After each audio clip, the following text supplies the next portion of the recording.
Welcome back, listeners, to Sandman Stories Presents, a folklore podcast where I read you to sleep or until the next story. I'm your host, Dustin. If you want more Sandman, I have extra stories that are too spicy for the main feed available on my Patreon. You can join at the free tier and get everything. Today we are back in the book of Azorean folklore, written down by Elsie Spicer Eells. In the first story, we learn about a tricky planter. The second has a crappy boyfriend and a trusting girlfriend. The third tells a tale of an Irish priest who helps a man to be heard by his love. The fourth tells about fruitful words. And the fifth, we learn about an enchanted place with a lovely pearl. Okay, let's begin. The Laborer and His Master. The story of a man who outfitted another. Once upon a time there was a laborer who said to his master, "It is time to plant the fields."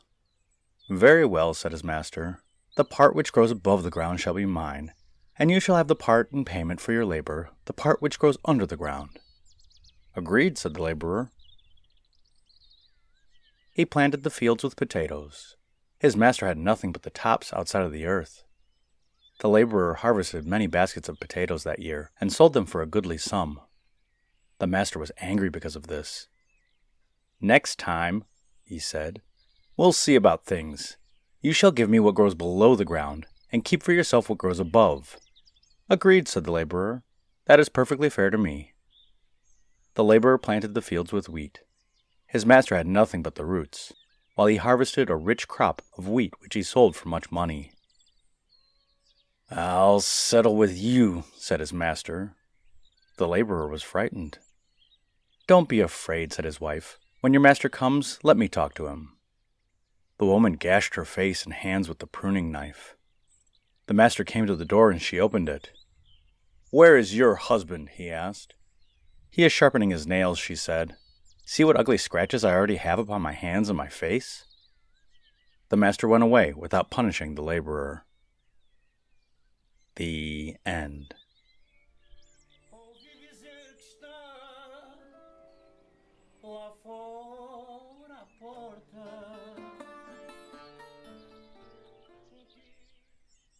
Okay, and story number 2. 'Tis Faith Which Saves. The story of a maid who was betrothed to one she trusted. There was once upon a time a fair maid who lived in the island of Eells. She was betrothed to a young man of the same island.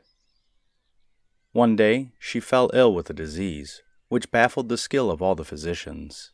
Their arts, the mourning of her betrothed, the prayers and tears of her mother, all seemed of no avail. It appeared that the fair maid would die. Now it happens that in one of the nearby islands, St. Michael, there was a miracle-working image called the Santo Cristo. The fair maid begged of her betrothed that he would go to St. Michael and procure some of the mysterious miracle-working sweat of the Santo Cristo, or of some of the miraculous parings of the nails of the image, which had the power to heal any disease. The young man gladly set out on the quest. On the boat which conveyed him to St. Michael, however, he met a maid with beauty and charm, a maid whose bright eyes made him forget the sad eyes of his betrothed. When he arrived at his destination, he thought only of singing gay songs beneath the balcony of his new love. The days flew by, and soon it was time for the boat to return to Eells. He had forgotten the mission on which he had come, and he returned to the boat with no relics of the miracle-working Santo Cristo. The homeward journey was rough and stormy, filled with fear of death at any moment. The young man remembered the fair maid of Eells, who even at that very hour might be dying. His conscience smote him. "Oh, why did I allow another fair face to crowd out from my heart the image of my beloved?" he asked himself. "Faithless wretch that I am! What shall I say to my betrothed, if good fortune and the sea permit me to stand once more at her side?" The rough waves beat angrily against the side of the boat in answer. That night the storm ceased, and in the morning it was fair and clear as the boat entered the beautiful harbor of Eells under the shadow of Mount Pico. With clear skies and smooth seas, the young man's conscience seemed to be less troublesome. He resolved that he would not confess his deceit to his betrothed. "If I told her, It might make her grow worse so rapidly that she would die because of it, he said to himself. Indeed, it was quite enough to have made the girl die of a broken heart, had she had known the whole story. Suddenly the youth's face clouded. What shall I say to my beloved as the reason why I have brought back neither the miracle-working sweat of the Santo Cristo nor the miraculous nail parings? He was asking. His eyes fell upon the boat's wooden side. Quickly he shaved off some of the fine parings of this wood. He wrapped them up carefully, and took them to the fair maiden of Fayal, as if they were the parings of the nails of the miracle-working image. His betrothed's face shone with joy at his return. Tears of thankfulness filled her eyes when she saw the parings which he had brought her. "How can I ever thank you for your faithfulness on this quest on my behalf, with the great love which prompted you to undertake this stormy, dangerous journey on the rough seas, that I might once more be well?" The young man did not enjoy hearing of her speak of his love and faithfulness. He did not reply. "No maid was ever blessed with such a wonderful lover," said the happy girl. "You are forgetting to take the parings," said the mother. "They will not cure you if you do not take them." The fair maid of Fayal took the parings in a gourd full of water. She began to improve immediately, and the next day she was entirely well. "'Tis faith which saves, not parings," said her betrothed. The end.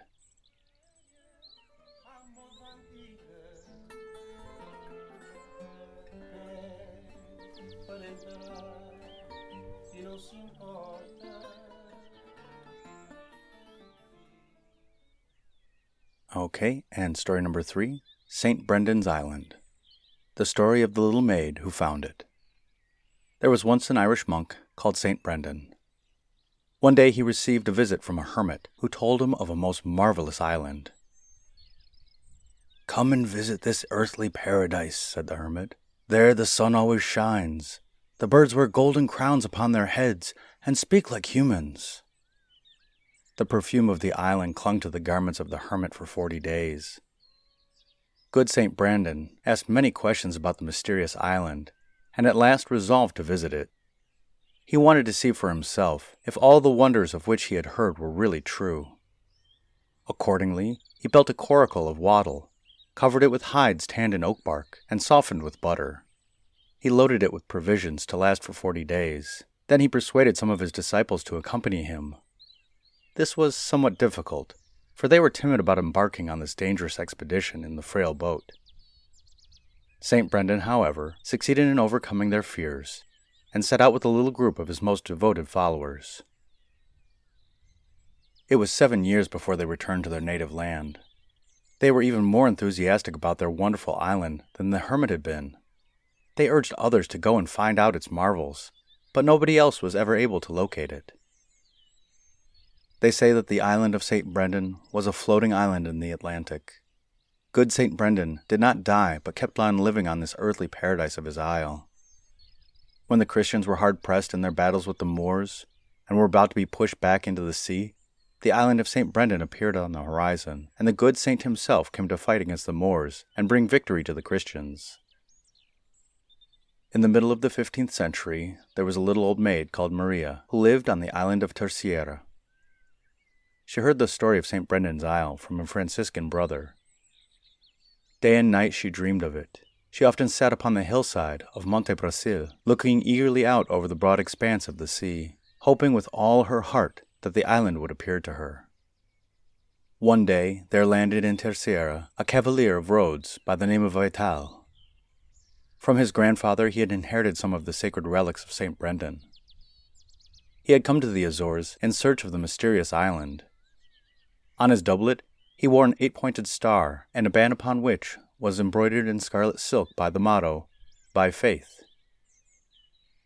It was indeed by faith that he had embarked upon his quest. The little maid, Maria, fell in love with him the moment she heard of him and his errand. She worshipped him as if he had been the good St. Brendan himself. But when she was with him, she sat with downcast eyes, her long dark eyelashes sweeping her delicate cheek, and did not give him a glance, much less a word. The young Cavalier loved the little maid.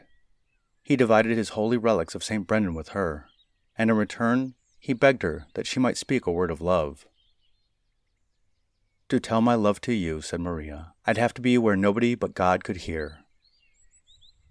Indeed, it was quite true that Maria needed to be where nobody but the good God could hear her when she spoke of her love for the Cavalier Vital.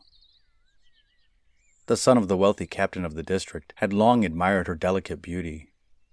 He had already sought her to be his bride. His jealousy against Vital rose up like a burning flame. He went to Maria and demanded that she marry him at once. Maria firmly refused. "If you do not wed me," said the captain's son, "I shall have my father lock you up in the stronghold of St. Louis on the hillside." "I should prefer to spend all my days confined in the castle of St. Louis, rather than be your wife," she said. "Why can't you leave me in peace with my relics of the good St. Brendan?" The mention of St. Brendan's relics stirred the young man's wrath even more. He well knew who it was who had given her the holy relics. His threat was fulfilled, and she was taken that very day to the castle of St. Louis and locked up in that stronghold. Her room had a window, and there she sat high up in the tower of the castle, looking down at the city of Angers below her. "I had longed to serve the good God," she cried. "Why is it that my life has been made so useless?" At that very moment the earth trembled. The strong walls of the castle shook as if they had been built of paper.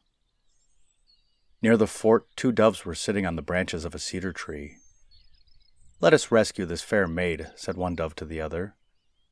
"Yes, let us carry her away on our wings," agreed the other. That instant the earth shook so that the walls of the stronghold fell to the ground. The 2 doves spread out their snow-white wings and bore Maria away in safety. Over houses and churches they flew. Over treetops and the broad expanse of the sea they rose. The city, the island, the sea, all disappeared from Maria's sight. She felt so dizzy that she closed her eyes. When she opened them again, she was on an island of such beauty as she had never dreamed. It was indeed a garden of paradise. The good St. Brendan himself, she saw, was the gardener. The earthquake caused much damage on the island of Terceira. When the disappearance of Maria was known throughout the little city of Angers, nobody mourned for her as much as the young Cavalier Vital. "What is the island to me without Maria?" he asked in sorrow. Once more he embarked upon the sea in his search for the island of St. Brendan. Long days and long nights he tossed about on the ocean. One evening, just at sunset, he saw the clouds of heaven descending to the earth like a white ladder. Then he observed far away upon the horizon an island. He knew in his heart that he had at last a glimpse of St. Brendan's Isle. A gentle breeze swelled his sails and sent him rapidly toward it.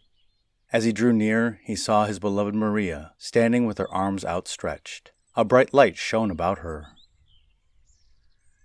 "To speak of my love to you," she said, "I have to be where nobody but God can hear. God and the gardener of this island, St. Brendan." The end.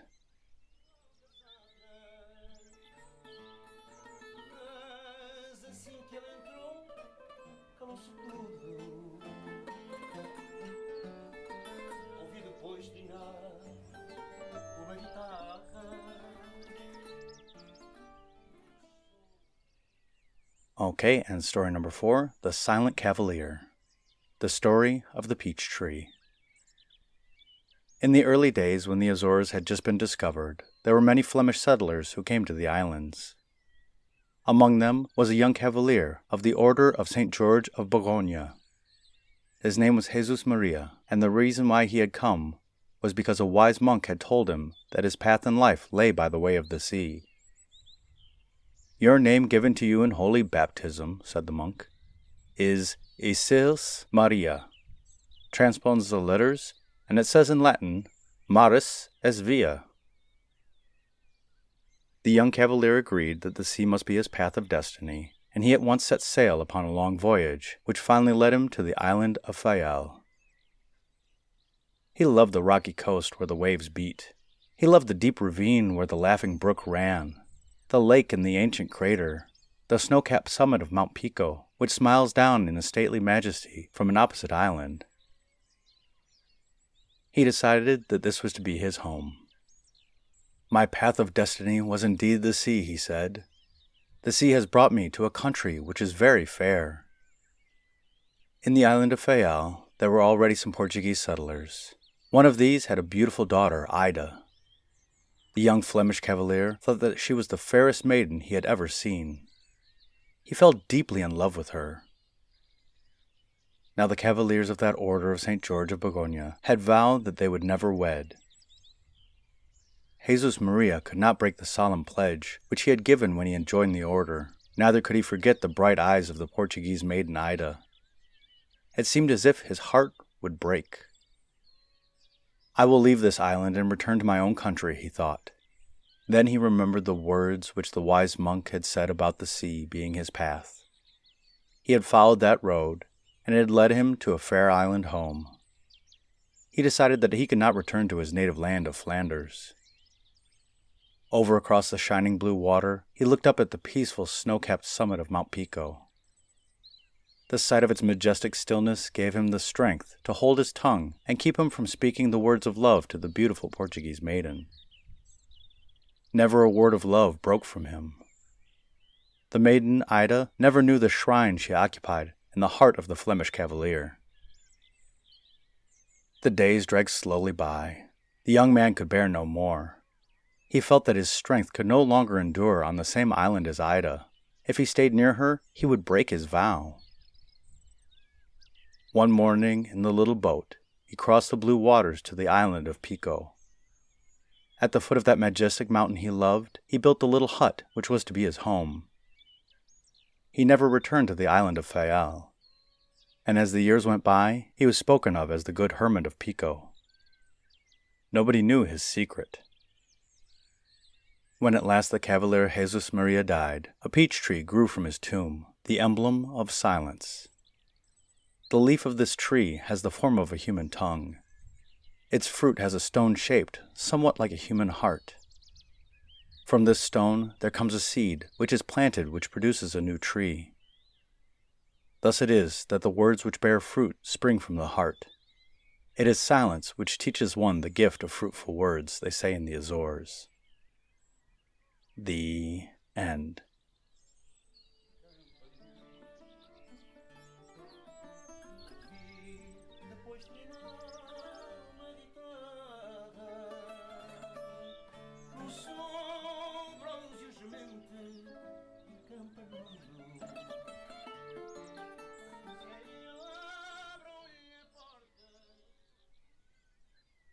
Okay, and story number 5, The Enchanted Palace, the story of Lake Ginjal.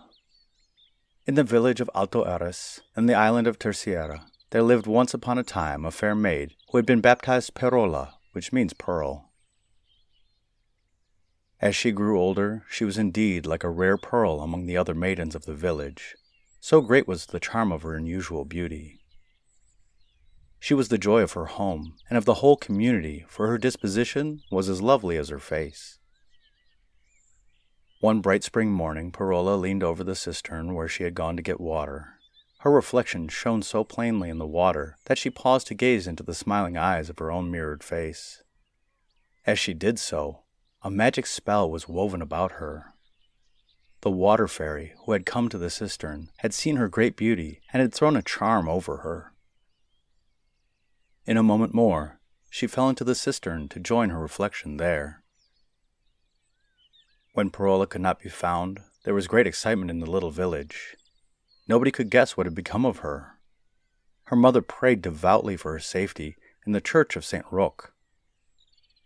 All of the villagers sought her in every possible place.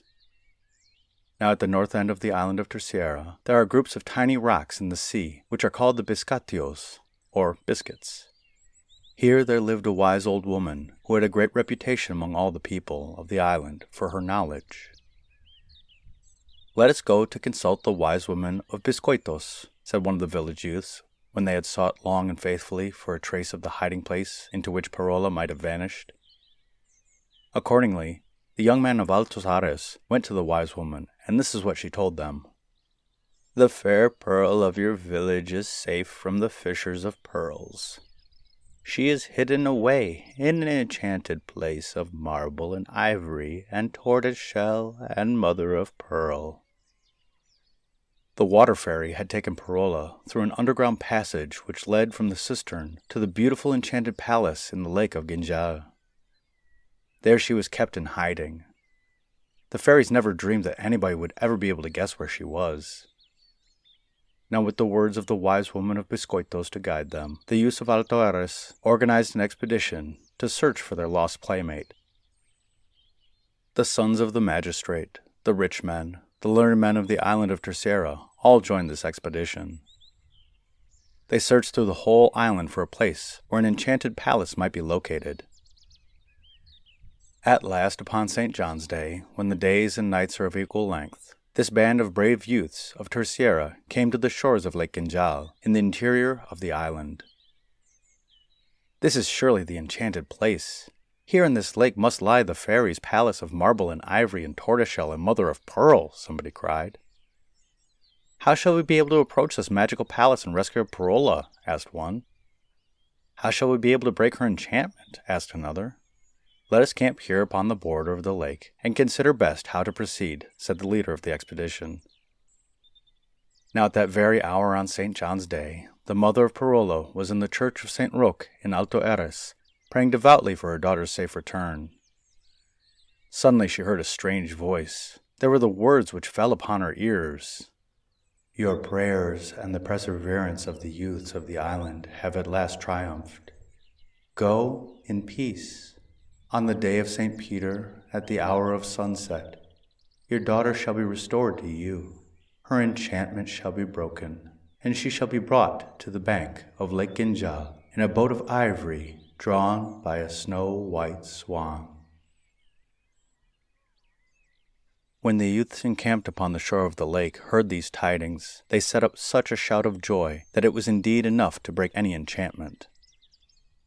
At the time appointed, Perala was brought to the bank of the lake in a boat of ivory, drawn by a snow-white swan, just as fair and lovely as upon the day she was when she vanished from the little village of Azores. This is the story of Lake Ginjal. It is quite probable that the enchanted palace of the water fairies is still there. The end.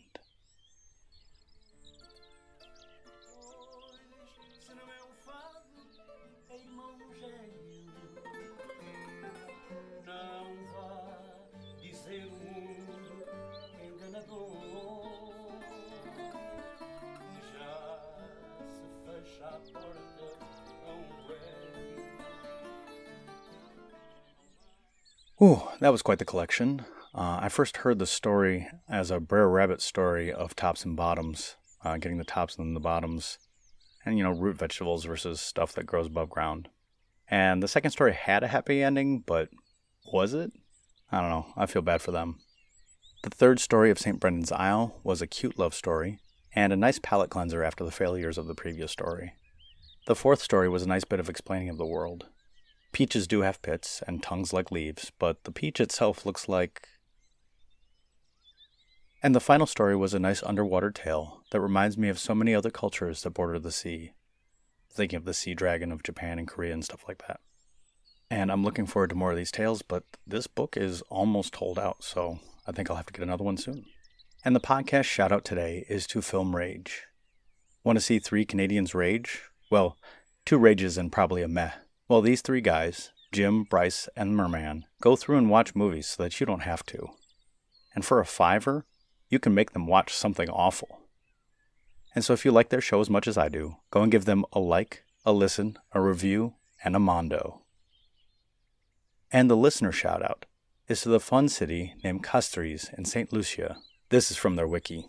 The original name was Carigneage, safe anchorage in French, in reference to the city's deep water port, and given by the French in 1650 at the time of its founding. It adopted the name Castres in 1756 in honor of Charles-Eugène Gabriel de la Croix, Marquis de Castres, whose title relates to a commune in southern France. The origin for the commune's name is the Latin word castra, plural of castrum, fortified field or strong castle, fortified city by extension. The island has changed hands several times, leading to be called Helen of the West. And so to my listener in the Castries I say, thank you and good night.